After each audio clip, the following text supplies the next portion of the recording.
Olá para você que acompanha a Gazeta do Povo, seja pelo nosso site, pelo aplicativo, pelas redes sociais ou então no nosso canal no YouTube. Seja muito bem-vindo, começa agora mais um Sem Rodeios, o seu programa diário de jornalismo independente. Antes de começar, aquele pedido de sempre para você deixar aquele like ali, ó, o joinha, a mãozinha, embaixo do nosso vídeo ali no YouTube, porque isso nos ajuda muito, melhora o alcance do programa, assim mais pessoas conseguem assistir ao Sem Rodeios. Você também pode colaborar compartilhando o link aí do programa com seus amigos e familiares para que eles também possam assistir a gente aqui. E se você ainda não é assinante da Gazeta do Povo, tá aí uma oportunidade perfeita para isso, tá? A gente tá com uma promoção de R$1,90 por mês durante 6 meses para novos assinantes. Então aproveita essa chance, acessa o site gazetadopovo.com.br/oferta. Tem o link para você clicar na descrição do vídeo aqui no YouTube. Tem QR Code na tela para você apontar a câmera do seu celular.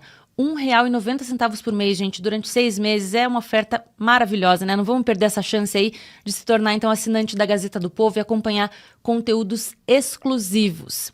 Hoje, aqui no Sem Rodeios, a gente vai falar sobre os deputados que acionaram a PGR contra o governador da Bahia por mandar Bolsonaro pra vala. Com a saída de Cida Gonçalves, Lula acumula 12 trocas de ministros. E a PF descobre novo esquema de fraude no INSS com uso de pessoas fictícias.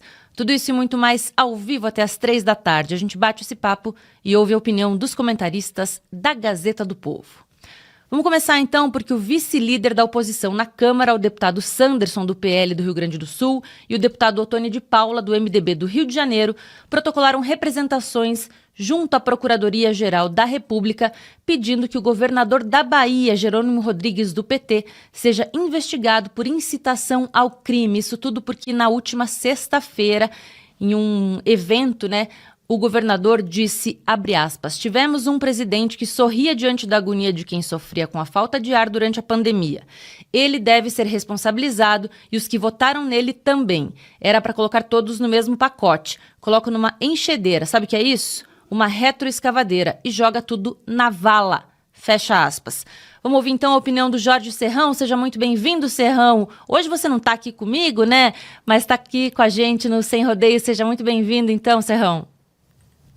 Saudações, meus amigos, meus amados haters, meu povo da Gazeta do Povo, minha musa, eu estou com você sempre, em qualquer lugar, a todo momento, eternamente. As musas são eternas, ainda mais nós que estamos juntos desde o começo desse programa sensacional chamado Sem Rodeios. Foi assustadora essa declaração do governador da Bahia. Assustadora? Não, é o adjetivo equivocado. Ele foi criminoso no que falou. Um político, um governador, não tem o direito de falar uma bobagem criminosa como essa que ele falou. Ah, Bolsonaro e os bolsonaristas, meto na retroescavadeira e vala para todo mundo. Pô, governador, isso é uma expressão de bandido. O discurso que o senhor adotou é o discurso basfon, é o discurso de marginal. É o discurso de quem não tem compromisso nenhum com democracia. Pra vala, o seu desgoverno na Bahia está mandando pessoas inocentes. Porque a violência no seu estado é absolutamente descontrolada. Aí a gente entende por quê. Você ouve um governador que faz um discurso de ódio violento, você entende por que a violência campeia pela Bahia. Então, você devia pedir perdão a Deus, a todos, por a bobagem que você falou. Só que você não pede perdão. Petista, na Bahia, no seu caso, não tem capacidade de fazer isso. Lamentável, porque o eleitor, uma hora, vai cobrar a conta. Até então, vocês conseguiram o milagre de se eleger, se reeleger, se manter no poder na Bahia, graças ao excessivo clientelismo, a politicagem barata com que vocês trabalham aí, as quase chamadas políticas públicas, que na verdade é a utilização de esmola para uma população que não tem inteligência, que não tem compreensão e que é extremamente carente. E aí vocês conseguem se manter no poder graças a isso. Felizmente, deputados entraram com uma representação na Procuradoria-Geral da República e agora vamos ver qual vai ser o tratamento. Previsão? Previsão? Previsão é que nada aconteça. Porque no Brasil temos o rigor seletivo e o perdão conveniente. Rigor seletivo. Se fosse um deputado da base da chamada direita conservadora que tivesse feito um discurso parecido com esse, rigor seletivo. Tomaria pau. Já ia direto, representado pela Procuradoria-Geral da República, a denúncia seria apresentada ao Supremo, o Supremo aceitaria e ainda pedia para a Câmara fazer o processo. Isso no caso de um parlamentar. Agora, rigor seletivo tem o seu contraponto, que é o perdão conveniente. E o perdão conveniente sempre acontece quando é um aliado do sistema de poder juristocrático que fala uma besteira ou fala algo e faz criminoso. O que acontece com ele? Nada. Ele já é perdoado previamente. Diz que não, o governador não quis dizer bem isso. Aí armam mais na frente para o governador contar mentirosamente que ele está pedindo perdão pelo que ele falou, que ele não quis dizer aquilo, e panos quentes, o assunto morre ali. Então, esse é o Brasil hoje. É o Brasil da impunidade, é o Brasil da violência política, é o Brasil do extremismo estúpido que esse Partido dos Trabalhadores incorpora. É o partido da perseguição. O Partido dos Trabalhadores hoje, ele há muito tempo trabalha com a perspectiva de utilizar a máquina juristocrática para perseguir os outros. É isso que eles fazem. Agora, quando eles cometem a falha ou o crime, não, aí eles conseguem, eles buscam, junto aos aliados, o perdão conveniente. Isso já encheu o saco da população, todo mundo já notou como esse modus desoperandi do PT funciona e está na hora de parar com isso, está na hora de acabar com isso. Então, eleitor, na próxima eleição, tem a obrigação de mandar essa turma para o ostracismo da urna eletrônica. Você não vai mandar ninguém para a vala, não. Você vai mandar eles para o ostracismo da urna eletrônica. Sabe onde fica o ostracismo da urna eletrônica? Eu vou dizer, mas vai doer um pouco no ouvido. Pessoas de ouvidos sensíveis, atenção. O ostracismo da urna eletrônica. Você vai mandar o petista para Cuba que o pariu. Ponto. Vamos ouvir agora a opinião do André Marcília. Seja muito bem-vindo, Marcília. Dá em alguma coisa esse tipo de pedido, Marcília, para a PGR? Tudo bem, Rossana? Boa tarde, Serrão, boa tarde a toda a audiência. Não dá em nada. A gente sabe que as pessoas que falam o que quiserem de esquerda não são punidas jamais, e as pessoas de direita são punidas mesmo sem dizer nada, né? Em geral, é assim, basta você pensar, né, que se você é de direita, você já é punido. A gente precisa, no entanto, aqui fazer uma relativização em relação a esse caso. Talvez até eu pareça aqui desconfortável o que eu vou dizer, mas eu não vejo que seja o caso de incitação ao crime. A gente pode, uma pessoa que vira e fala para outra, era para colocar todas elas na vala, ela pode ferir a honra de alguém porque não houve a intenção, nesse caso, de debater. Houve a intenção de ofender. Então isso pode até ser caracterizado como um crime contra a honra. Agora, incitação ao crime é uma questão um pouco mais complexa. O que é incitar ao crime? É você criar a possibilidade real de que alguém cometa o crime que eu estou mencionando. Eu estimular alguém a cometer de forma concreta o crime para o qual eu estou estimulando alguém. Então, vamos supor que se dentro desse mesmo espectro, dentro desse mesmo discurso, alguém virasse, ou esse governador, esse Jerônimo, virasse e falasse assim, olha, estão ali as pessoas que eu acho que têm que ser colocadas na vala, e eu quero que vocês peguem esse pedaço de pau e façam isso. Acabem com a vida dessas pessoas, vão lá e façam isso. Isso é incitar o crime.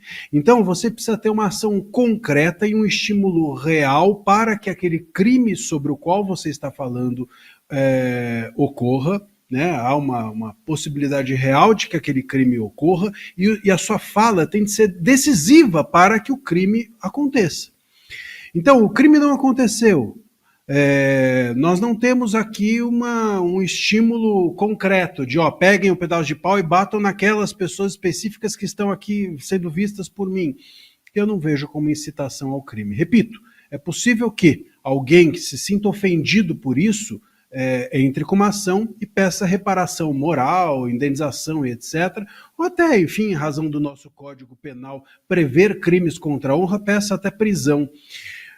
Eu, no entanto, não teria caminhado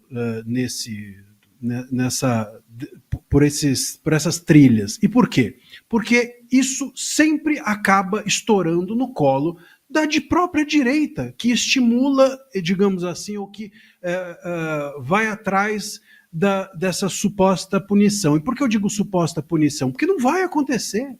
A gente começou dizendo isso e a gente sabe. As pessoas nesse país são punidas por serem mais ligadas à ideologia da direita. Basta ver, inclusive a própria justiça eleitoral. Todo mundo aí se tornou de direita inelegível ou perdeu seu mandato pelo que falou, pelo que disse, por propagar supostamente desinformação. Quem da esquerda, que passa o dia inteiro desinformando ou destilando discurso de ódio, sabe-se lá o que isso seja, essas pessoas de esquerda passam o dia inteiro falando isso, e quem delas foi punida? Onde está a punição do Janones por passar o dia inteiro propagando discursos violentos nas suas redes? Onde está a punição dele? Não tem, e não vai haver.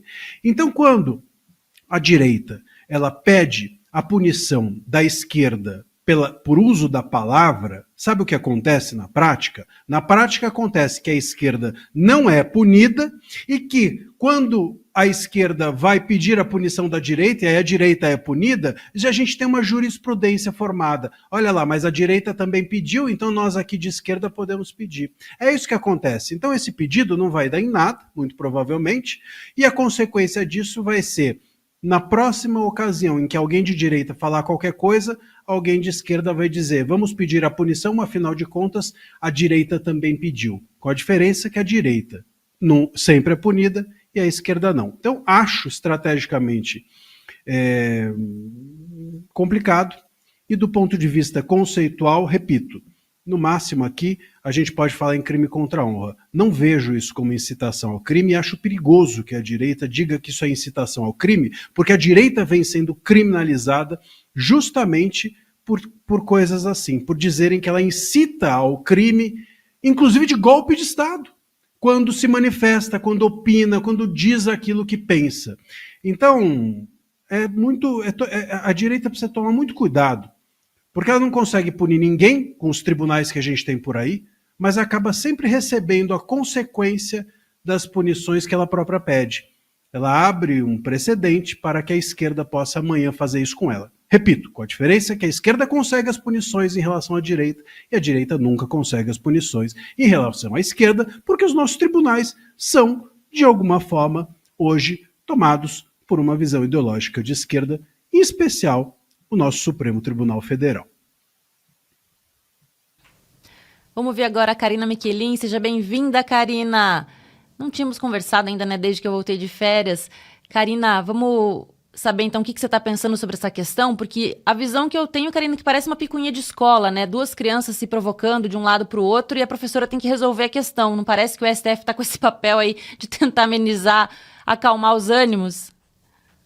E por isso que o STF ganhou tantos poderes. Rosana, é um prazer enorme estar aqui com você depois das suas férias. Sentimos sua falta, mas é sempre um bom reencontrá-la. Você, nosso querido Serrão, André Marcílio e toda a nossa audiência. Pois é, gente, se nós estamos hoje nessa configuração de mundo, né, da República da Banana, é graças aos políticos que ficam indo pedir para o STF resolver os probleminhas de picuinhas deles. É isso que nós estamos vivendo. Isso é ridículo. Isso não pode continuar sendo feito através de um Congresso, de um parlamento que deveria ter autoridade, autonomia, um savoir-faire que distingue todos esses políticos um dos outros, elevando o nível da nossa política brasileira. Mas, infelizmente, o nosso nível de política brasileira é baixíssimo. Baixíssimo. Aqui nós estamos vendo dois grupos que estão brigando entre eles através de declarações que essas pessoas estão fazendo para a militância deles. E viva a liberdade de expressão! Só que aqui nós estamos vendo deputados fazendo projetos de lei e ainda por cima colocando o STF como exemplo. Aqui nós temos aqui o exemplo do parlamentar, que do Ottoni e o Janderson, se eu não me engano, o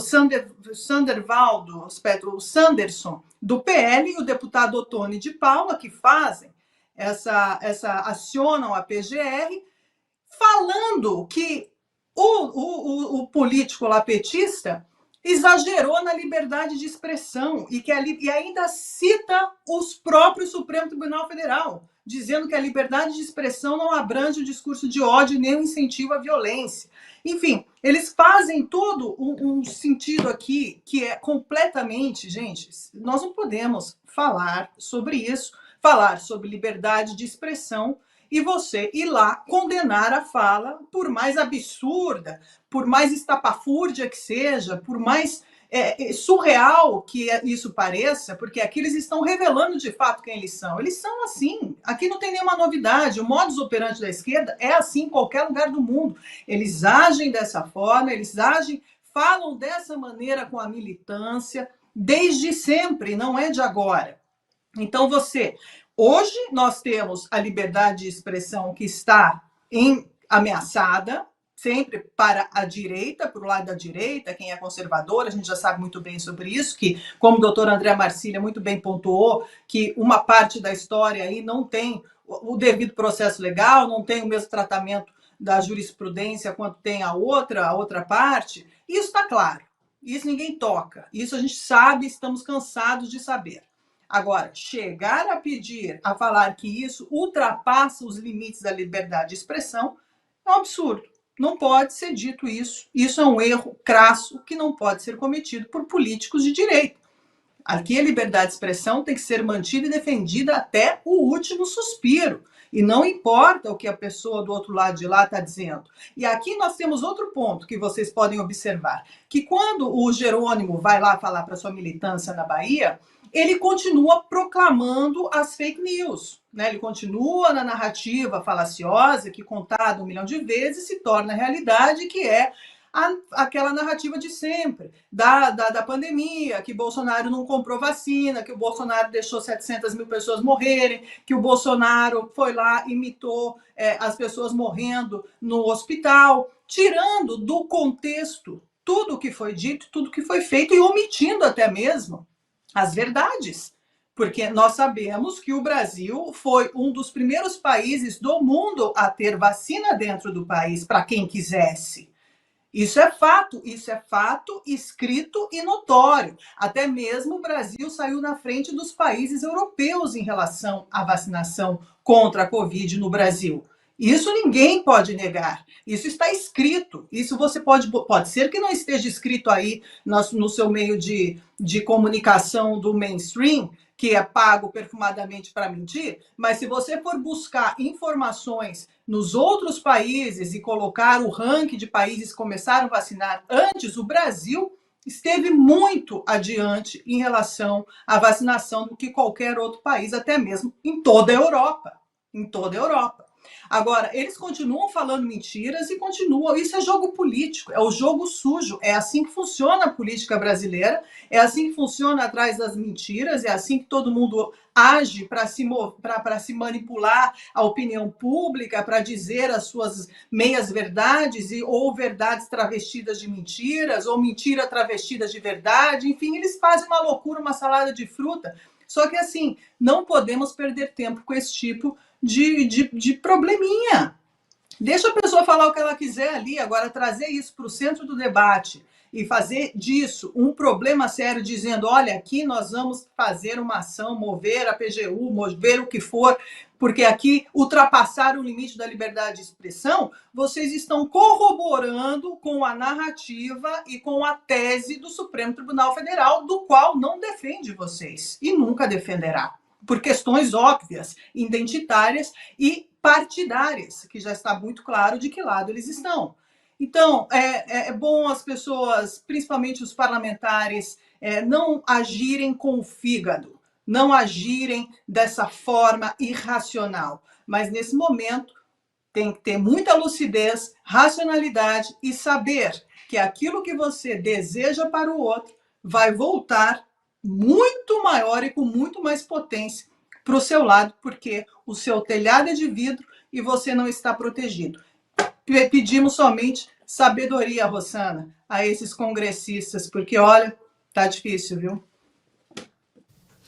Marcília, agora quero ouvir a tua opinião, porque a Karina levantou um ponto que eu acho importante aqui a gente ressaltar sobre essa questão da liberdade de expressão demais, né, que teria sido levantada aí por esses dois parlamentares, que eu acho que é importante a gente esclarecer, né, que mesmo usando o discurso do STF aí nas próprias decisões, acho que o mais importante dessa história toda é manter a unidade do discurso, né, se defende uma coisa, tem que defender essa coisa, não é, Marcília? Eu sempre digo, Rossana, que a coisa mais difícil do mundo é você defender a liberdade do outro, né? Esse é o grande talento de um defensor da liberdade. Defender a própria liberdade, defender a liberdade das coisas que você acredita ou das pessoas em que você deposita a sua fé é fácil, né? É quase automático, é instintivo. Agora, defender a liberdade do outro já é difícil. O ponto aqui é esse. A gente está tendo que defender a liberdade de expressão do outro. E ao defender essa liberdade de expressão do outro, ou daquele que nos incomoda, ou daquele que diz algo que pode nos ferir, ou pode ferir a pessoas que a gente gosta, ou em quem deposita confiança, nós não estamos defendendo o outro, nós estamos defendendo a nossa própria liberdade, a liberdade como um valor que não pode ser manipulado. Porque é um pouco isso. Se a gente inverter a questão, nós vamos ver que a liberdade de expressão ela tem sido utilizada como um instrumento há 6 anos de agressão política a todo mundo que é de direita. Veja, todas as pessoas, jornalistas, todas as pessoas que foram punidas até hoje, políticos e etc., foram punidos com base em desinformação, fake news, discurso de ódio, negacionismo, nada disso está na nossa legislação. Ou então uma interpretação muito ampla do que é incitação ao crime, ou incitação ao ódio, ou incitação ao que quer que seja. E esse é o ponto. Quando a gente pensa em incitar, a gente tem que entender que não basta você dizer algo, você precisa ter a intenção declarada e deliberada de fazer com que aquele crime aconteça. Eu não creio que tenha sido aqui o caso. Então, se essa pessoa, esse Jerônimo, que é um fanfarrão, uma pessoa totalmente desqualificada naquilo que fala, mas se ao dizer algo sem a intenção de que aquele crime seja cometido, se ao dizer algo ele vai ser punido ou pede-se a punição dele, então aí depende do quê? Da subjetividade das pessoas punir ou não alguém pelo discurso que faz. E essa é uma arma que está sendo utilizada há 6 anos contra a direita. Então a direita pegar um estilingue que tem uma pedra que está sendo jogada na sua própria testa e achar que vai atirar a pedra e a pedra vai no outro, não vai. E ainda que vá, você precisa defender o valor, ainda que seja em favor do outro. Mas mesmo que assim não fosse, essa pedra que vai ser jogada aqui do estilingue da direita vai voltar na testa da própria direita.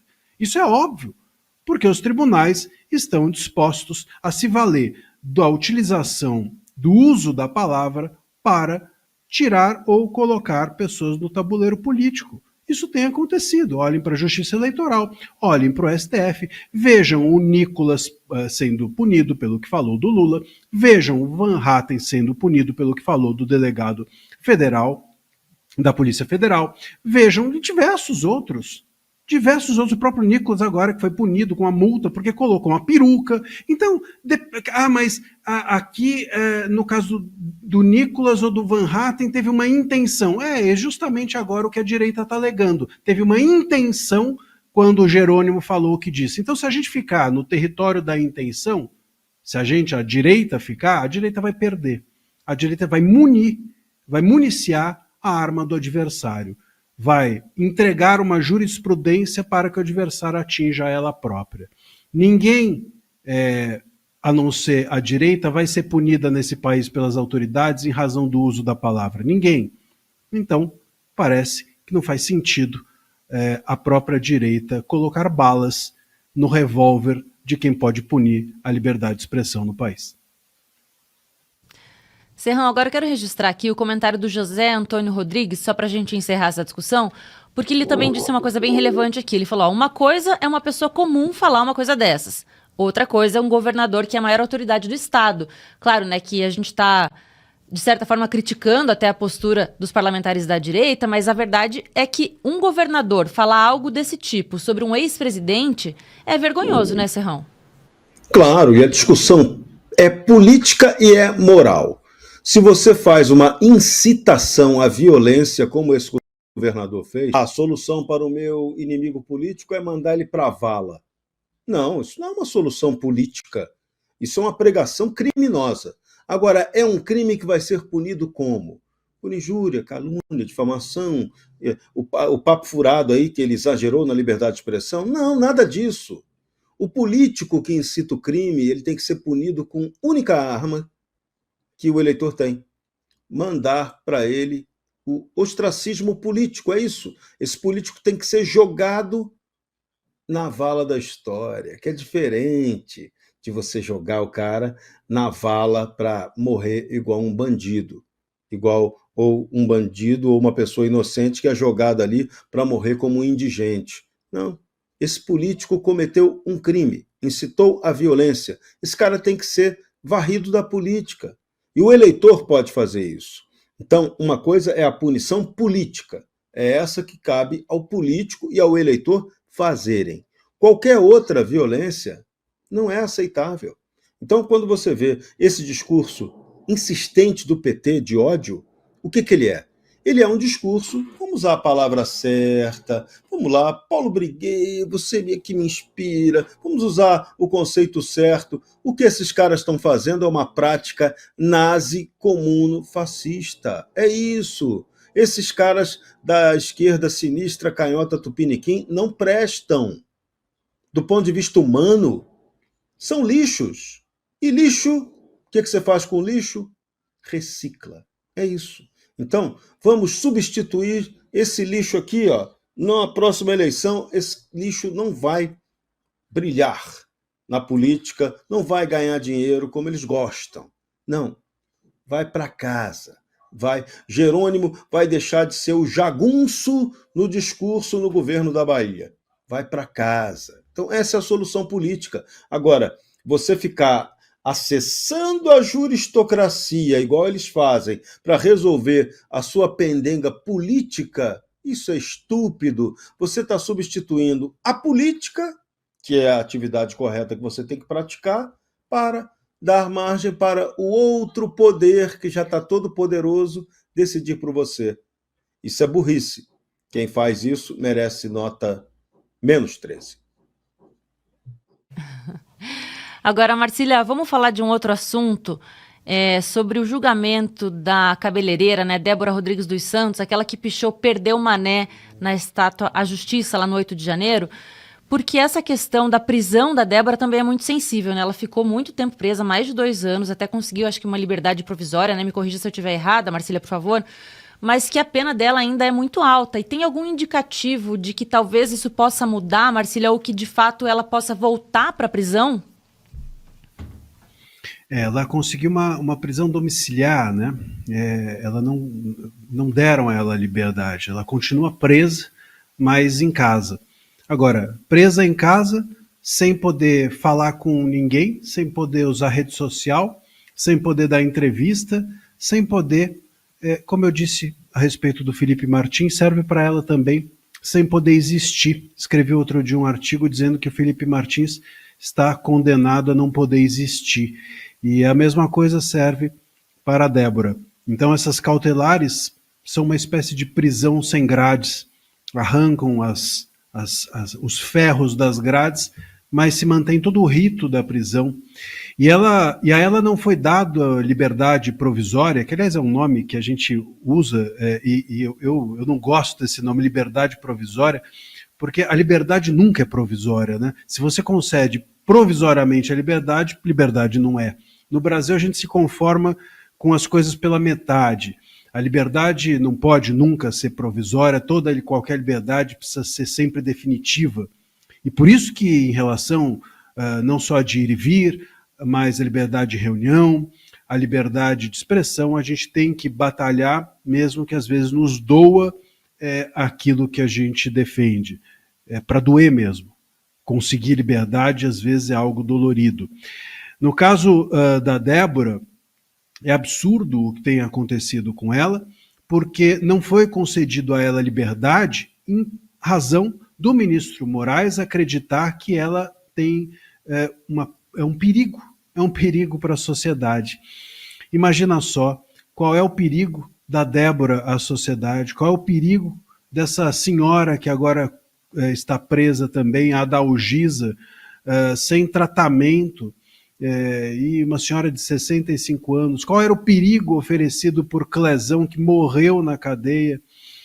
Eu acho que o perigo mesmo é nós termos esses ministros cuidando desses casos. O perigo mesmo é os nossos ministros serem desumanos. Não vou nem dizer que isso seja algo essencial, porque a nossa Constituição e as nossas legislações permitem que mesmo ministros desumanos, se aplicarem à lei, conseguem conceder algum tipo de humanidade. Mas nós temos ministros que, além de desumanos, não consultam as leis, a não ser as leis da própria cabeça.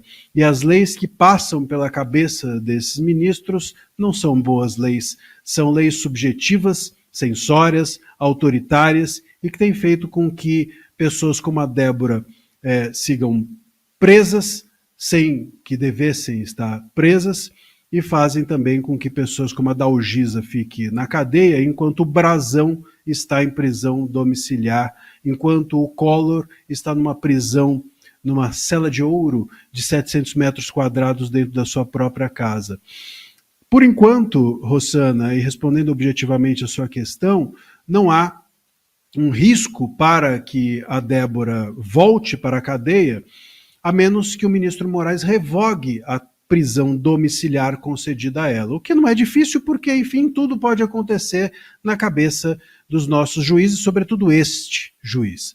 Mas, no Brasil, depois do caso Lula, nós tivemos aquela mudança de orientação do STF que entende que apenas você pode prender alguém quando o seu caso transitar em julgado, ou seja, apenas quando não houver mais nenhuma possibilidade de recurso é que a pessoa pode ser recolhida à prisão em definitivo. Como a Débora ainda tem a possibilidade de apresentar algum recurso, ainda que esse recurso não sirva para nada, ainda que esse recurso não seja julgado, ainda que esse recurso fique na gaveta dos ministros, como eu acredito que fique, porque eles não vão deixar esse caso ser avaliado pelo plenário jamais, a primeira turma vai guardar esse caso com bastante cuidado, assim como guarda os casos simbólicos do dia 8, então a Débora e os demais réus que a gente tem também hoje no Brasil, como Daniel Silveira, Alan dos Santos, enfim, essas pessoas todas que estão marcadas pelo STF,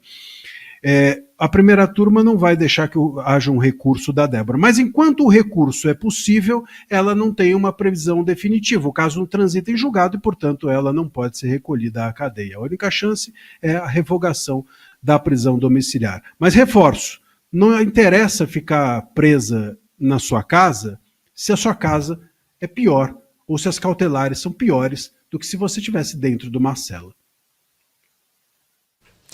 E tão importante, né, quanto a situação dela, Karina, vamos falar contigo agora, é que a Débora talvez seja um dos grandes símbolos, né, um dos vários símbolos, né, que representa o que aconteceu nesse 8 de janeiro, né? A Débora se tornou um símbolo representando milhares de pessoas que representa toda essa injustiça que vem sendo perpetrada dentro do Brasil em relação a esses presos políticos. Presos políticos que a gente continua lembrando deles aqui, todos os programas, em todos os momentos, para que eles não sejam esquecidos, porque é muito fácil esquecer disso tudo, sabendo que você está tão distante dessa realidade, mas essas pessoas estão vivendo na pele as mazelas do Estado, estão vivendo na pele as injustiças, a tortura psicológica que eles vêm se submetendo dia e noite dentro dos presídios, dentro dos cárceres, dentro até mesmo do cárcere privado, dentro de suas casas, porque é incerteza jurídica, que não se tem mais essa estabilidade. Então, eles vivem de instabilidade, de altos e baixos, eles não sabem o que vai acontecer daqui para frente, é tudo muito incerto, né? Não tem justiça mais que está fluindo no curso natural da jurisprudência, não existe. Tanto é que muitos advogados, juristas, reclamam disso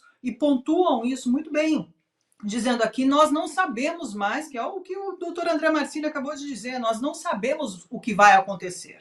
Nós não sabemos, porque se fosse um processo jurídico normal, que acontecesse nos moldes natural do percurso das coisas, indo ali, primeiramente, que elas não deveriam, a Débora e todas essas outras pessoas não deveriam estar sendo julgadas pelo STF, até mesmo porque elas não possuem fórum privilegiado. Então, essas pessoas deveriam estar sendo julgadas ali na primeira instância, fazendo todo o devido processo legal, primeira, segunda, terceira instância, ter todo o trânsito julgado para depois ser encarcerada, presa e tudo mais. Depois que sai a resolução definitiva do caso. Só que aqui não saiu ainda resoluções definitivas e essas pessoas estão pagando os crimes já presos nas cadeias por todo o Brasil. Então, essa é a questão muito grave e que aqui se configura que nós não vivemos em uma democracia, que nós não estamos em um Estado de direito normal, do que é, de fato, uma sociedade livre, uma sociedade que respeita os valores, uma sociedade que respeita a Constituição, sobretudo juízes que respeitam e defendem a Constituição. Eles não estão aplicando a Constituição, e isso é muito claro. Então, o que mais me deixa perplexa é ver ainda que, depois de 2 anos, ainda existem pessoas que defendem esse regime, que é um regime que tem leis liberticidas, que transforma todos em escravos psicológicos, torturados por esse establishment que foi formado por essa casta de juízes, que decidem o seu destino, que decidem o que você vai fazer e como você vai acabar a sua vida. Isso é muito grave. Então, essa questão da Débora, nós não sabemos, eu tenho uma ideia, porque vendo tudo isso acontecer durante esses 2 anos, nós podemos imaginar como vai ser o fim da Débora em relação à visão do Supremo Tribunal Federal. Mas não podemos esquecer que o mal não dura eternamente, que as injustiças não duram eternamente e que pode demorar o tempo que for, as coisas vão voltar aos trilhos. Disso, nós não podemos deixar de ter esperança e passar as esperanças às outras pessoas que ali estão, sobretudo aos familiares, e deixar aqui uma mensagem a todos vocês, que é o seguinte: não calem suas vozes, porque em um momento como esse, que nós estamos vivendo atípico na nossa sociedade, não só no Brasil, mas globalmente, mas o Brasil está muito avançado em relação ao resto do mundo, muito mesmo, e quando eu digo muito, é muito, muito mesmo, porque o povo está aceitando. Não se calem, porque a única coisa que nós temos é nossas vozes nesse momento e nós precisamos levantá-la contra essa tirania. Serrão, acho que a sensação da Débora, né, da família e de muitos desses que estão envolvidos nesse caso do 8 de janeiro, né, é essa incerteza, né, Serrão? Muitos foram condenados a penas altíssimas e não sabem se vão ter essas penas reduzidas ou ficar menos tempo presos, né? Sim, e um ponto fundamental. Vamos fazer a pergunta básica para essa situação, para a gente tornar ela mais fácil de ser compreendida por qualquer um nesse planeta Terra. Pergunta básica e fundamental. A Débora, ela tentou dar um golpe de Estado para tomar o poder? A resposta é simples. Não. Um não rotundo. rotundo, como diria o velho Leonel Brizola. Não rotundo, ou rotundo. É não, ela não deu golpe. Agora, ela foi condenada por isso. Opa! Então temos um problema grave do ponto de vista jurídico. O direito foi para o espaço, detonado, rasgado, desrespeitado. Foi feita uma injustiça. É isso, simples, assim. Igual a ela, vários outros casos.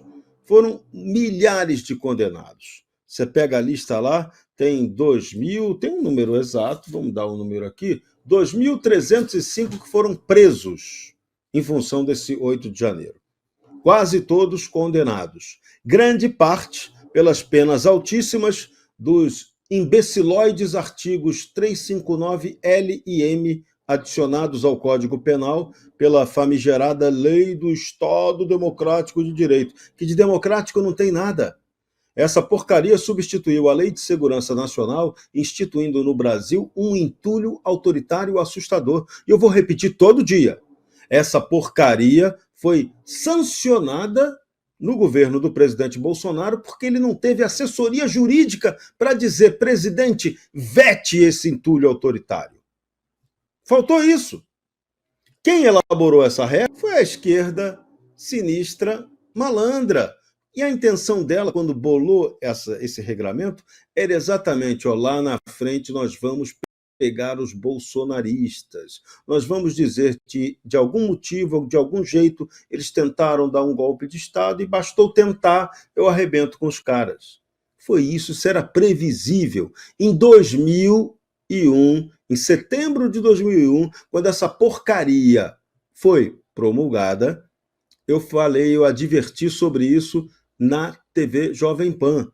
Adverti antes e no dia que essa porcaria sancionou o que ia acontecer. E aconteceu. Fui o profeta do caos.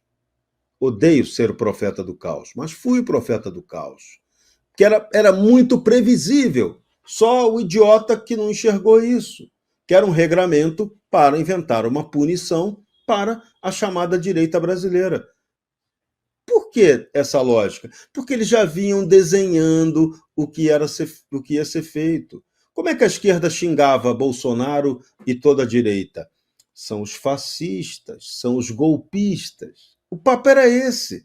Então, você elabora uma legislação para pegar quem? Aqueles que você xinga de fascista e de golpista. E aplica a legislação no momento certo. O 8 de janeiro foi isso.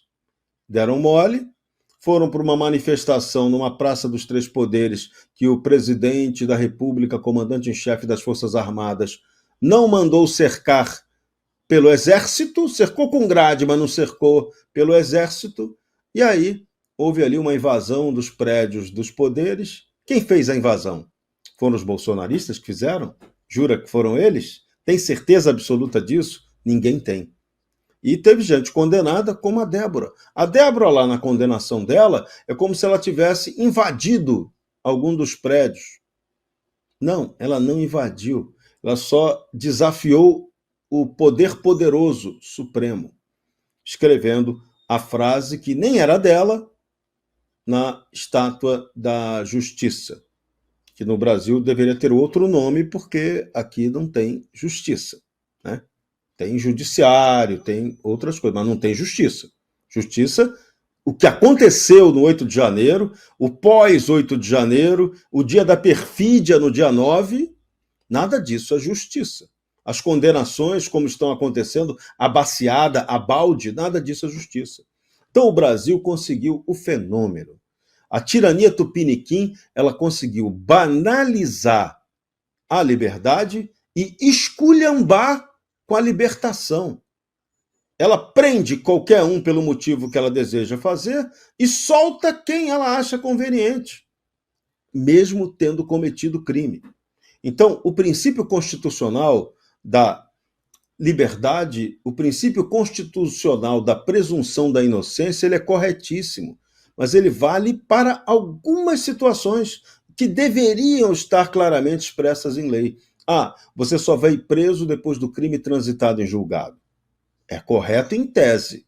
Na prática, isso funciona? Na prática, qual é a validade disso? alguém matou outra pessoa e está comprovado que foi ela que matou, não tem dúvida disso. Aí você vai ter que esperar todo o processo burocrático para prender essa pessoa? Não, isso está errado.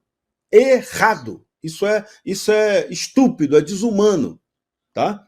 Agora, uma pessoa é acusada de um crime que ela não cometeu por uma armação. Opa! Aí é justo que essa pessoa vá presa? Não, não é. Não é. Você não tem a certeza de que essa pessoa cometeu o crime. Então ela não pode ir presa. É isso.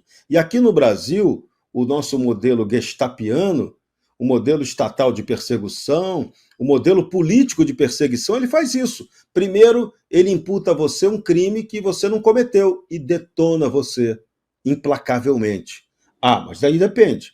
Se você é amigo do esquema estatal de repressão, você vai ter direito à liberdade provisória, que não é liberdade.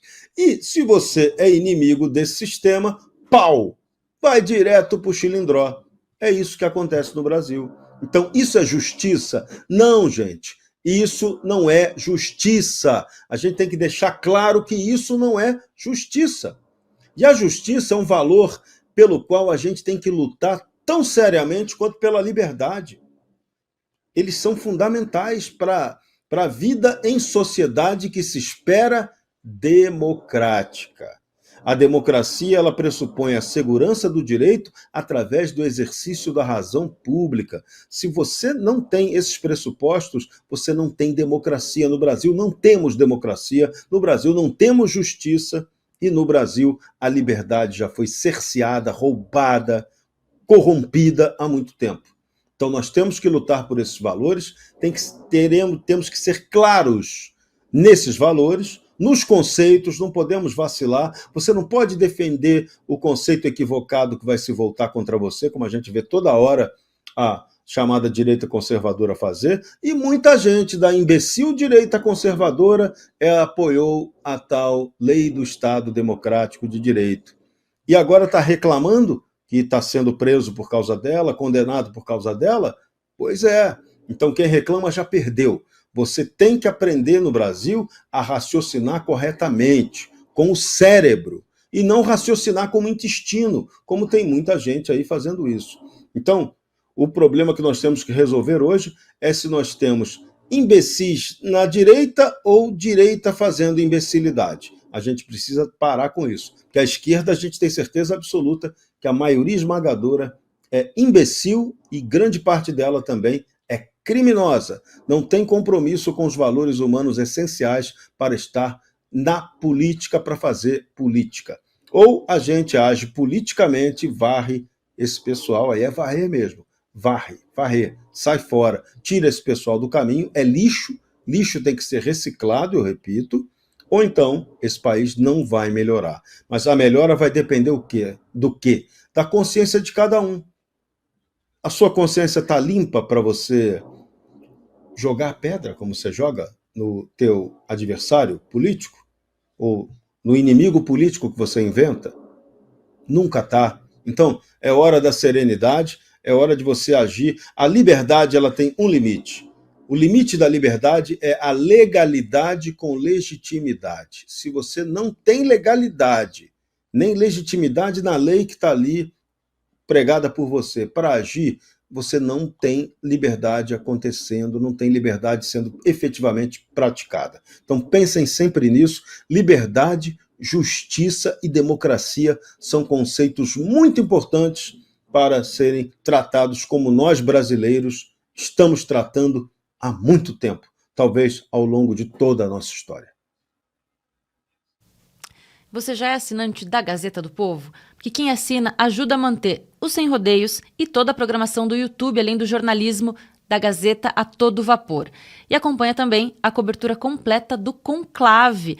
A Gazeta do Povo investiu alto e enviou uma equipe até o Vaticano para trazer informações sobre tudo o que está acontecendo nesse momento importante para os rumos da Igreja Católica. E já já a gente vai ter a participação ao vivo aqui no Sem Rodeios de 2 desses jornalistas que estão lá no Vaticano para falar sobre o conclave, acompanhando tudo o que está acontecendo por lá. Então fica por aí que daqui a pouquinho tem Lucas Saba e Márcio Campos aqui no Sem Rodeios. Então, por enquanto, você pode se tornar assinante da Gazeta do Povo pagando apenas R$ 1,90 por mês durante 6 meses de assinatura. É só acessar gazetadopovo.com.br/oferta. Tem link para você clicar na descrição do vídeo aqui no YouTube. Tem QR Code na tela para você apontar a câmera do seu celular. Não perca essa oportunidade de se tornar assinante da Gazeta do Povo e ter acesso a conteúdos exclusivos. E se você está no YouTube, não esquece de deixar aquele like ali, ó, o joinha, que isso nos ajuda muito. Agora vamos continuar falando sobre o governo Lula, porque Jorge Serrão, o presidente Lula oficializou essa semana, né, a 12ª troca de ministro no governo. Foi a ministra da Mulher, dessa vez, né, Cida Gonçalves, que foi substituída por Márcia Lopes, que também, claro, filiada ao Partido dos Trabalhadores. E no Café com a Gazeta de hoje, todo dia, você tem que estar lá às 7 horas da manhã assistindo a gente. Eu já batizei a nova fase do governo do Stalinácio. É a chamada República de Londrina. A turma de Londrina é quem está ditando as ordens no governo Lula. Primeiro ele trouxe para pertinho dele quem?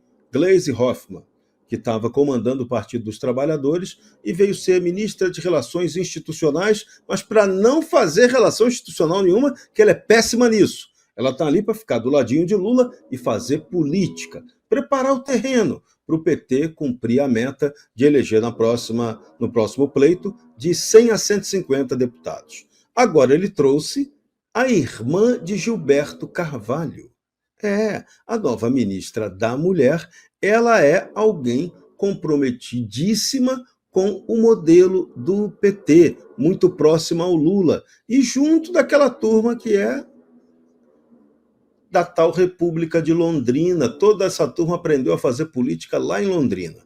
Então a nova ministra é ligadíssima à Igreja Católica, à ala esquerdíssima da Igreja Católica, irmã do Gilberto Carvalho.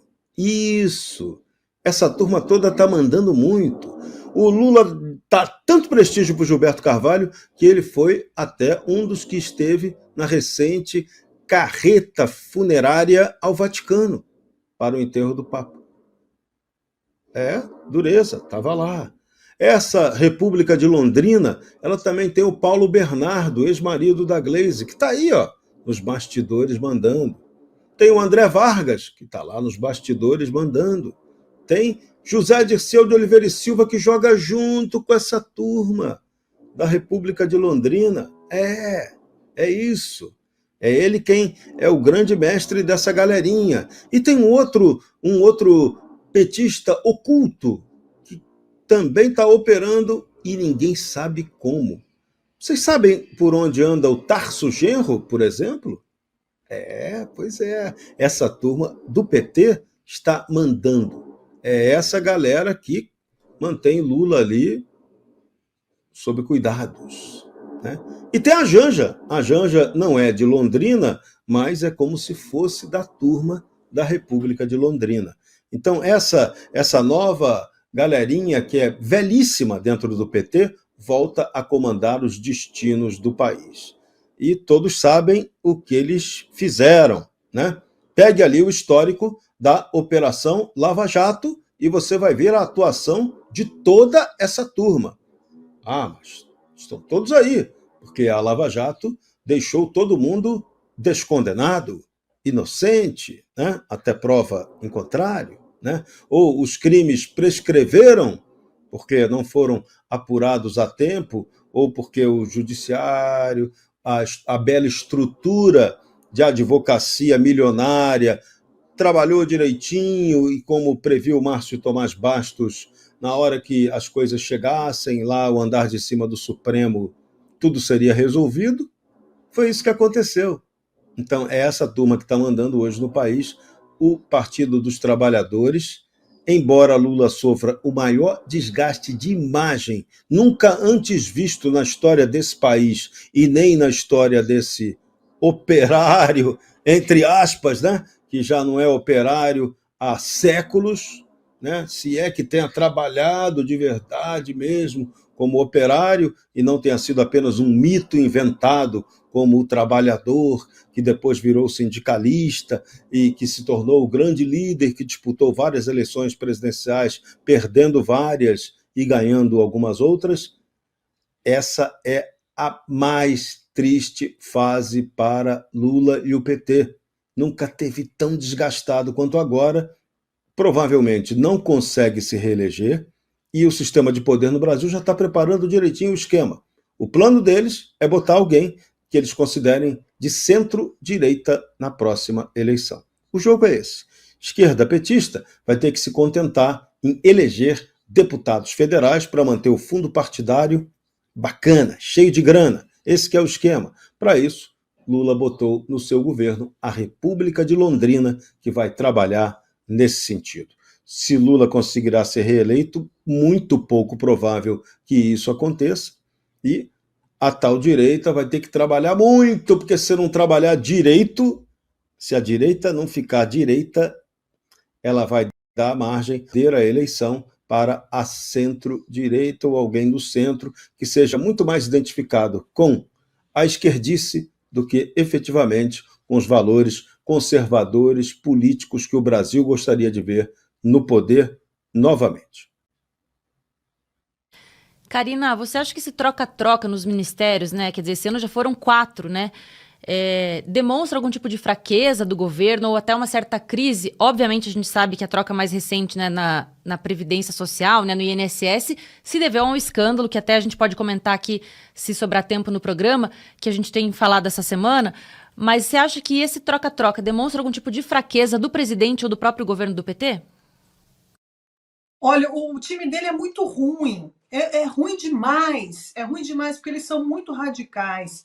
E essa questão de ele estar trazendo a ala radical de volta ao poder, é claro, depois que o Zé Dirceu começou a atuar de novo nos bastidores. E também depois daquela carta do Cacai, que se tornou pública, a carta do Cacai, que é o advogado que se diz imparcial, mas ele tem um sangue comunista e sempre petista que corre em suas veias, e que ele fez uma crítica pública, que se tornou pública, mas intencionalmente pública, para que o Lula movesse ali os peões, porque estava difícil de ter acesso ao Lula, sendo que é a Janja que comanda tudo ali dentro, né, no seu entorno. Até mesmo o celular o Lula não possui, porque ele tem ali um bloqueio, uma barreira para chegar até ele depois que a Janja ficou, né, assumiu o posto ali com o Lula, depois que ele saiu da cadeia. Mas a questão é que esse povo, eles vivem ainda no mundo analógico, mas sempre com sangue nos olhos, mas sempre com aquela imponência de fazer a política na forma do cangaço, na forma realmente que tem que ser feita ali no faroeste caboclo.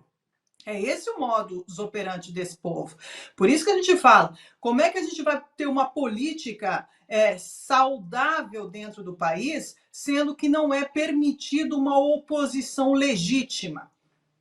Não é possível. Aqui, todo mundo fala de eleições. Eu fico perplexa quando as pessoas falam ainda de eleições. Porque as eleições, nós estamos vendo que todas as pessoas que serão ou são pessoas que realmente que virão como defensores da liberdade contra o sistema, contra o establishment, e que levante as suas vozes contra esse aparato que foi criado institucional, elas vão ser vai ter um sniper ali que é o STF, que vai destruí-las antes mesmo de chegar ao posto para ser candidato.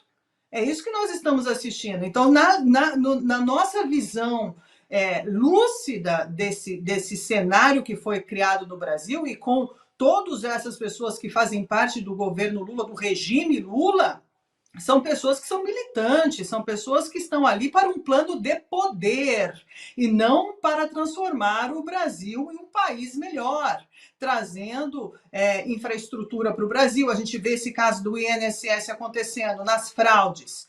Veja bem, gente, nós não temos a capacidade de ter uma polícia cibernética dentro do nosso país. O que nós temos de fraudes eletrônicas, digitais, dentro do nosso país hoje, é recorde no mundo inteiro.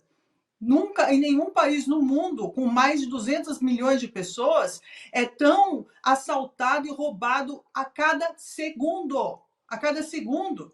E ninguém faz nada, estão todo mundo calado. É roubo por telefone, é golpe de telefone, é golpe de celular, é golpe na internet, é golpe no e-mail, é clica aqui, manda o seu Pix, vamos resolver. Reunindo instituições bancárias, reunindo instituições também governativas, todo um conluio formado e todos estão calados, porque até agora eu não vi o STF fazer um pronunciamento em relação a esse escândalo do INSS, onde velhinhos foram roubados e continuam sendo roubados, assim como toda a população brasileira é roubada e saqueada a cada instante nesse país. E ninguém faz absolutamente nada, porque eles estão envolvidos no plano de poder, porque quanto mais dinheiro a gente rouba, melhor, porque mais nós vamos nos perpetuar no poder. E aqui eu volto a falar para vocês uma coisa muito séria. Esses políticos, porque dá trabalho ter liberdade, dá trabalho lutar para nos libertar dessas amarras, dá muito trabalho, custa sangue, custa suor, custa muita dedicação e muita força de vontade. Outro, que as pessoas têm que ter princípios e valores que são inegociáveis. O que nós estamos assistindo é que políticos que se venderam e continuarão a se venderem são esses que continuarão ali no meio dessa patota. No meio dessa patota toda, porque agora vem o período de eleições e eles já estão ali nos bastidores buscando quem são as pessoas que têm um preço e que podem ser usadas como um símbolo aí para eles continuarem lá atrás, como sempre aconteceu, roubando, apontando o dedo para o ladrão enquanto ele mesmo está tirando o dinheiro da tua carteira. É muito... Olha, a situação do Brasil é uma situação realmente inacreditável, porque é uma situação realmente de país de terceiro mundo, com uma população, na sua grande maioria, de ignorantes, uma massa que serve de massa de manobras para esses planos mirabolantes e horríveis, né? Planos de autoritários, totalitários, porque só assim essas pessoas conseguem se manter no poder, porque se essas pessoas tivessem o mínimo de discernimento e soubessem de fato o quanto mal eles causam à sociedade impunemente, as pessoas não permitiriam que isso acontecesse. Só que as pessoas se acostumaram a ser roubadas, se acostumaram a ser lesadas, se acostumaram a ser negligenciadas. Parece aquelas mulheres de bandido que apanha, mas volta para casa e diz que mama o marido. Nós criamos uma síndrome de Estocolmo dentro desse país, e isso não é mais possível que continue, porque não adianta estarmos aqui falando todos os dias das mazelas e dos absurdos, sendo que nós continuamos a aceitar tudo isso que vem sendo feito contra a população brasileira e contra você.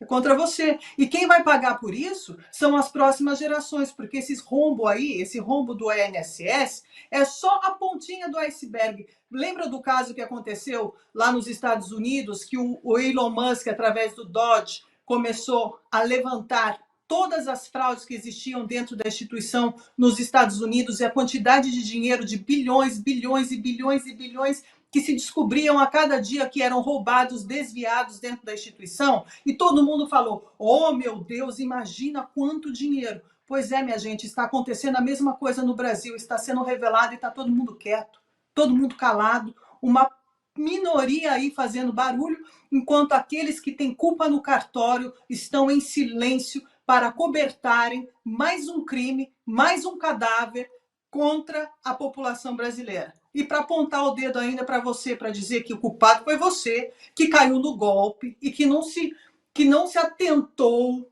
para o que estava acontecendo. Ou seja, você foi conivente com isso, fique mais esperto. É isso ainda que as pessoas vão ter que ouvir. Porque o Lula fez isso. Voltou para o país, contou para essa cadeira aí de presidente, contou um monte de mentira para a população foi lá acreditando que ia ter tudo que ele falou, que é um mentiroso contumaz.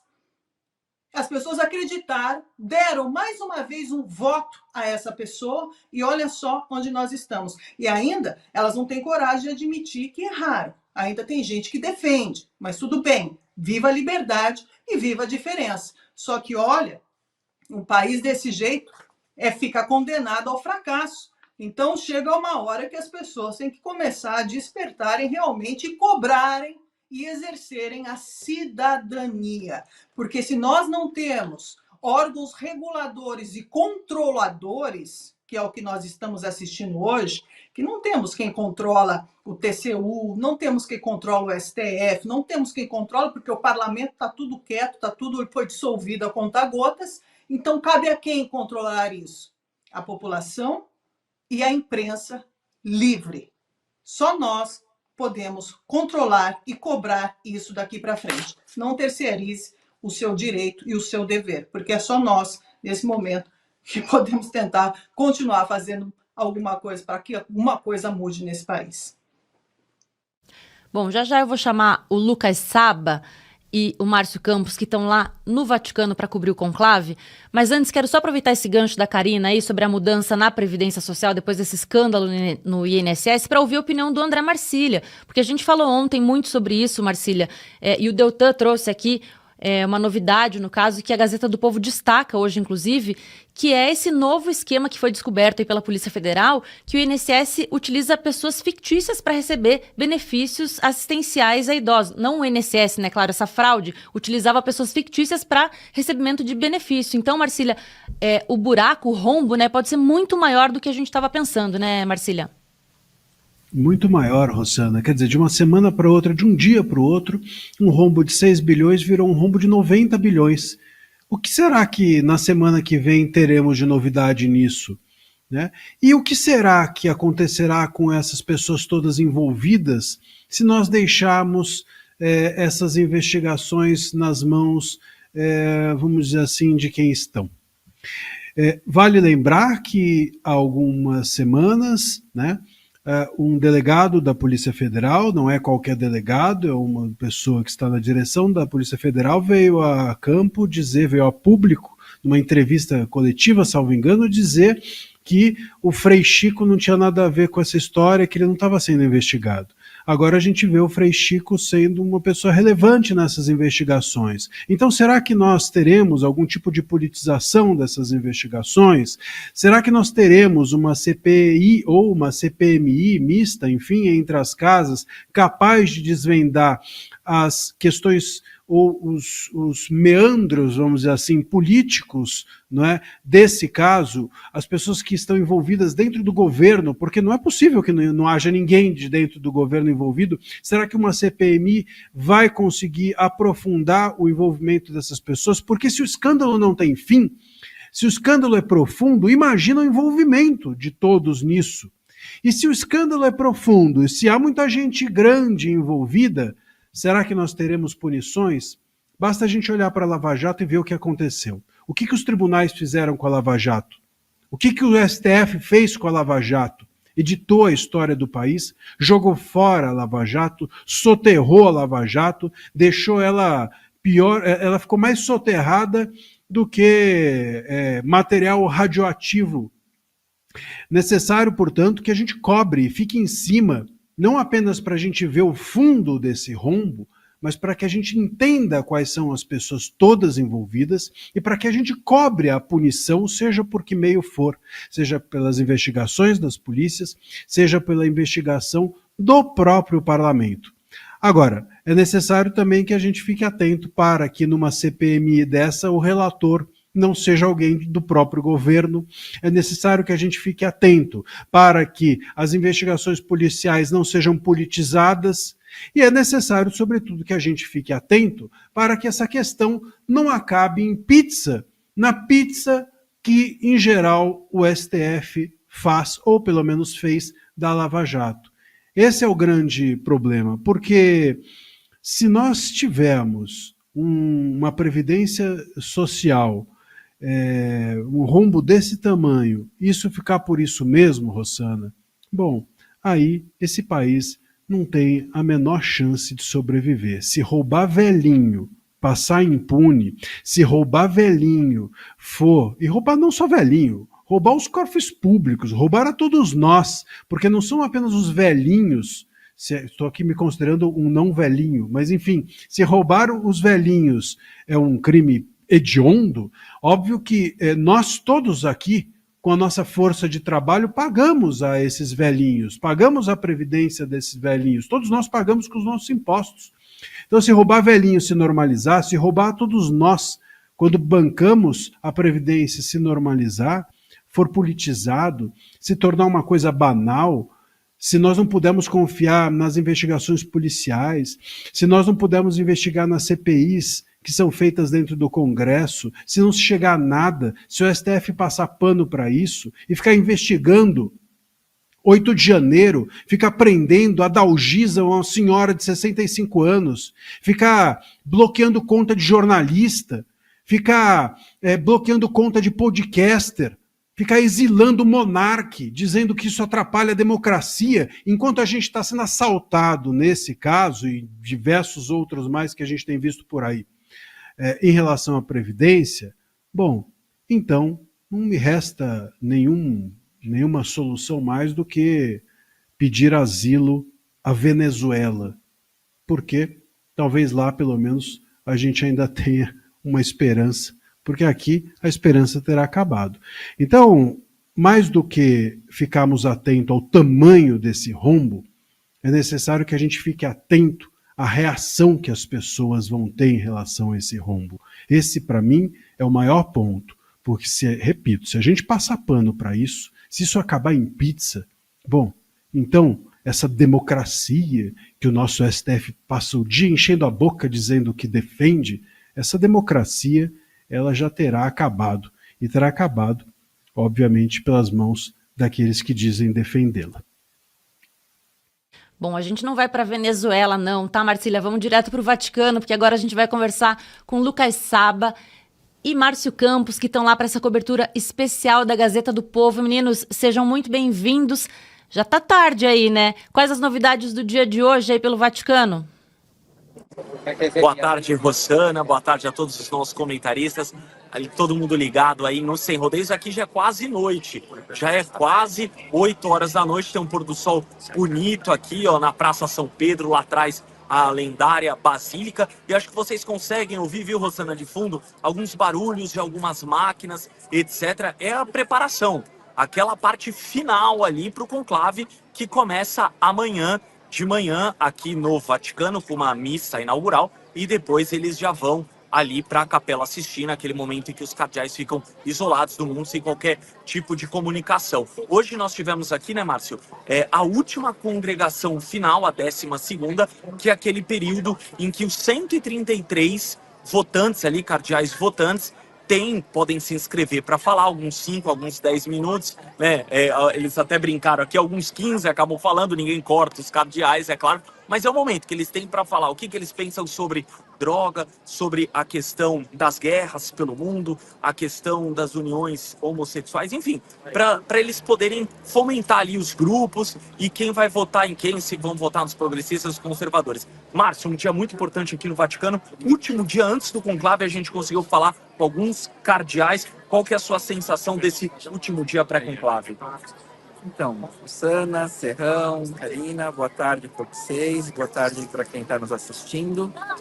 Terminou a fase da discussão, né? A congregação geral de hoje da manhã, aqui no Vaticano, madrugada ainda no Brasil, foi a última oportunidade que os cardeais tiveram para falar abertamente para todos os outros cardeais ouvirem sobre os temas que importam para eles, o perfil que eles esperam próximo Papa.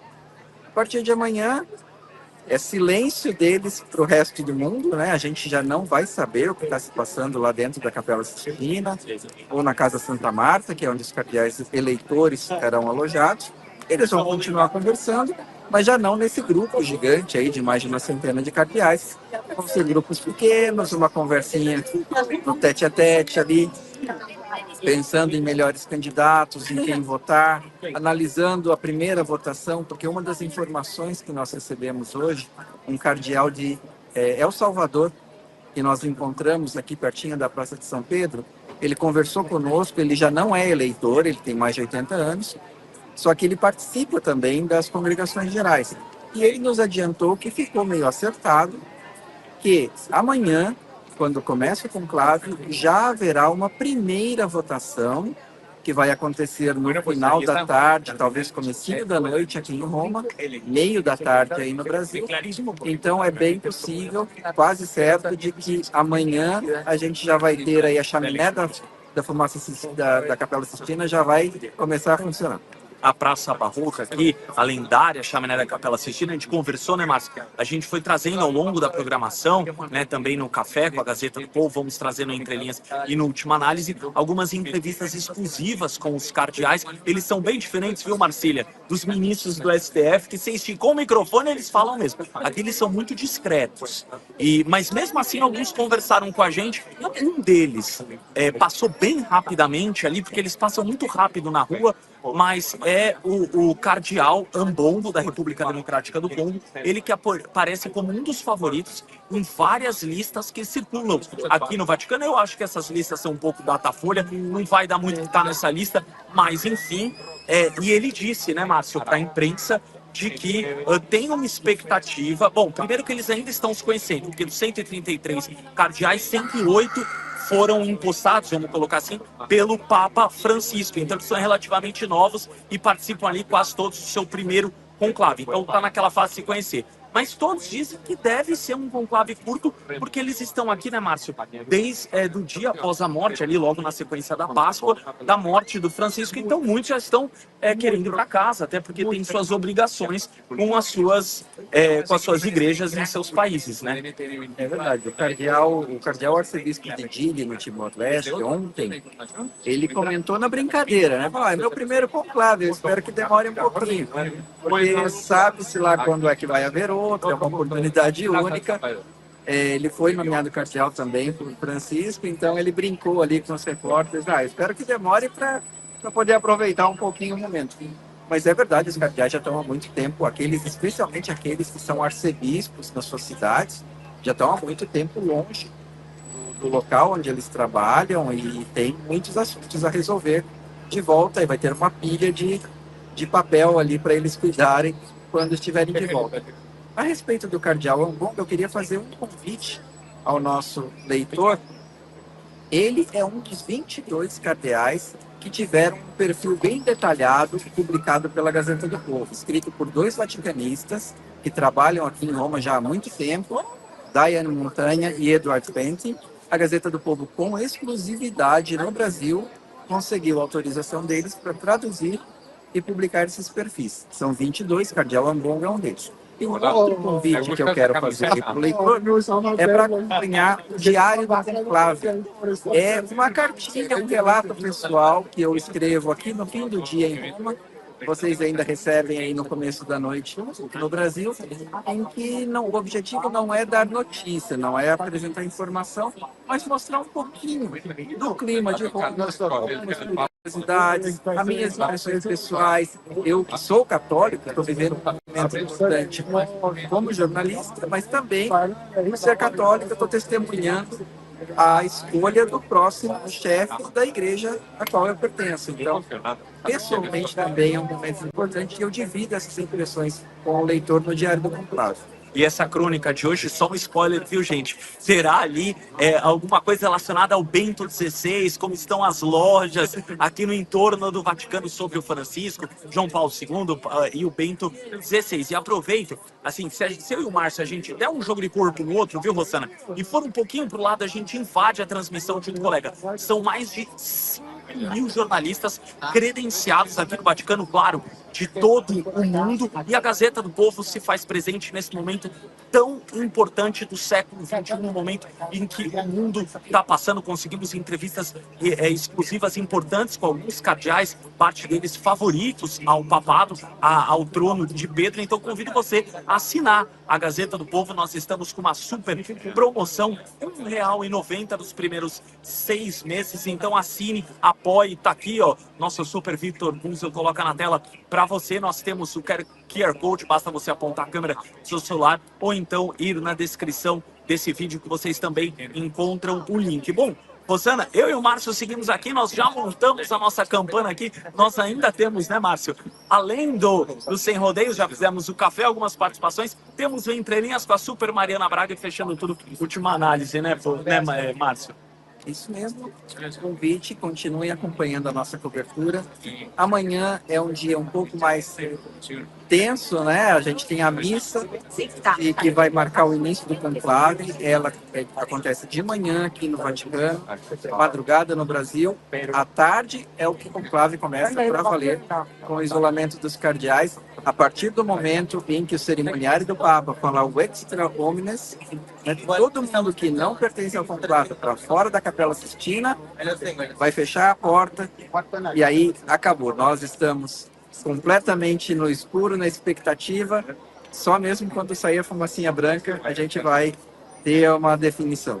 E Rosana, antes de passar para você, só para falar, agradecer o carinho, muitas pessoas têm nos parado aqui em Roma, para cima. Gazeta do Povo, esse microfone que a gente tem muito orgulho de empunhar, então já tem 2 famílias aqui nos esperando quando terminar essa transmissão para fazer uma foto com esse microfone da Gazeta. Então queria agradecê-los imensamente a todos vocês que têm nos parado, realmente vocês fazem da Gazeta, nos ajudam com esse jornalismo tão importante que defende os seus ideais e a liberdade de expressão. Rosana, volto com você diretamente aqui do Vaticano. Tô me sentindo muito chique aí com esses vivos direto do Vaticano. Muito obrigada, Lucas Saba. Muito obrigada, Márcio Campos. E você que ainda não é assinante da Gazeta do Povo, então não perca tempo, porque isso que o Márcio falou é muito importante. Você tem acesso a todos os conteúdos da Gazeta do Povo sendo assinante, inclusive esse diário que ele vem trazendo aí com essas impressões pessoais sobre essa cobertura desse momento histórico para a Igreja Católica, histórico também para a Gazeta do Povo. Meninos, muito obrigada.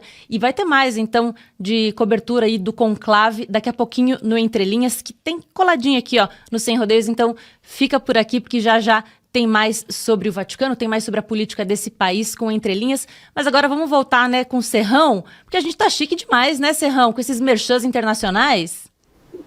Sensacional! Estamos na Praça São Pedro e a nossa equipe hoje está arriscada a dormir lá. Tem que botar um bercinho lá para Lucas Saba, porque ele vai entrar no Entre Linhas e depois, no Última Análise, com 5 horas de fuso horário, danou-se. Essa turma vai varar a noite trabalhando. Mas parabéns ao Lucas e ao Márcio Campos pela excelente cobertura, um show da Gazeta do Povo. Por isso que você tem que assinar esse jornal, porque aqui a liberdade fortalece a verdade. É isso, né, Karina? A gente, só para encerrar a parte política, então, aqui do programa, que a gente falou agora sobre o conclave, claro, mas a gente estava agora nos finalmente falando sobre essa fraude no INSS, né? Que o rombo pode ser muito maior do que se imaginava. Claro, a gente sempre soube, né, Karina, que a conta nunca fecha. E daí tá ficando cada vez mais claro do porquê que essa conta não tem como fechar, né? E porquê que o povo sempre acaba pagando pato, né? E depois eles falam que o problema dos aposentados tem que rever a quantidade de aposentados, porque não tem tanta gente com carteira assinada, porque é uma pirâmide, né? Esse esquema da aposentadoria, enfim. Só que a gente começa a observar, minha gente, que dinheiro tem. Dinheiro tem até porque nós pagamos um dos maiores impostos do mundo. Tudo tem imposto, até para respirar tem imposto. Agora, tem uma informação importante aqui em relação a essa crise aí do INSS, esse roubo do INSS, junto com o governo, que também não existe dicotomia entre os dois. Como que vai dizer que não tem, sendo que o TSU também tinha que ver o que estava acontecendo? Então, durante todos esses anos, não viu? Aí agora tem uma auditoria da CGU que mostra que entre 9 entre 10 descontos do INSS são irregulares entre abril e julho de 2024. Ou seja, 97,6% dos entrevistados não autorizaram as operações. Então, minha gente, a gente vive num país onde 40 milhões de pessoas são aposentadas. Aqui o pessoal do governo diz que 4 milhões de pessoas que são 10%, né, desse montante, foram lesadas através dessa prática. Só que aqui tem um outro lado, que a Polícia Federal diz que 6 milhões de pessoas estão nesse balaio de gato aí, que foram pessoas que foram roubadas. Então, a gente tem que descobrir a verdade aqui. Onde é que está a verdade nisso tudo? O governo, o regime que diz as coisas, que ninguém mais acredita no que eles dizem. Então, o regime diz que são 4 milhões. A Polícia Federal diz que são 6 milhões. Nós não temos os números exatos e é difícil de encontrar números onde tudo é feito por baixo do pano e, sobretudo, esse alinhamento institucional. Olha, gente, vamos ver o que vai acontecer. Só que ficar calado e aceitar tudo isso, que é o maior escândalo do nosso mundo contemporâneo hoje no Brasil, é de causar revolta. Aí sim, cada povo há o governo que merece. E aqui não tem como acabar diferente, né? Então é isso que eu penso e vamos ver o que vai acontecer, Rossana, nas cenas dos próximos capítulos. Eu queria mandar um beijo para o Lucas Saba e também para o querido Márcio Campos, que está ali pertinho de mim, está aqui pertinho de mim, em Roma. Salute a tutti, e amanhã tem um dia especial que vamos descobrir ou não quem será o novo Papa. Eu também vou estar aqui acompanhando a Gazeta do Povo nessa cobertura maravilhosa e eu, se eu fosse você, não perderia, porque aqui você tem informação em primeira mão e direto da fonte, direto do Vaticano, com 2 repórteres e 2 jornalistas fantásticos que vão trazer informações diretas para vocês. Aí, tá dado o recado, então, de quem também tá lá, né, pertinho de tudo que tá acontecendo. Quero agradecer a sua companhia, agradecer você que já é assinante da Gazeta do Povo, você que vai se tornar assinante, você que deixou aquele like no vídeo ali, ó, que isso nos ajuda muito. André Marcília, muito obrigada pela sua companhia. Obrigado, Rossana. Pois é, amanhã teremos aí talvez, né, uma novidade. Vamos acompanhar e fico feliz que os cardeais estejam ali falando pouco. Isso mostra que, pelo menos em algum lugar do mundo, tem autoridades que sabem exercer a sua função com dignidade. Talvez possa ser um espelho, quem sabe um dia, para as nossas aqui. Um abraço. Jorge Serrão, muito obrigada. Valeu, Rô. E a última novidade que daqui a pouco vai ser analisada no Entre Linhas. A bancada do PDT teria rompido com o governo Lula depois da saída do Lupe. Se isso vai servir para alguma coisa, a gente não sabe, não. Daqui a pouco vem o Entre Linhas para te esclarecer. Tchau, tchau. Karina, muito obrigada. Eu que agradeço, Rossana. Um beijo enorme em todos vocês. Eu volto na quinta-feira, mas amanhã tem mais Sem Rodeios e não saio daí, porque agora ó, a programação não para. Vão direto para o Entre Linhas. Fiquem no link, já já começa. Um beijo grande. Fica com Deus, Rossana. Feliz de te ver. Beijo a todos vocês. Obrigada, Karina. Então, Sem Rodeios volta amanhã, ao vivo, a partir da 1h30 da tarde.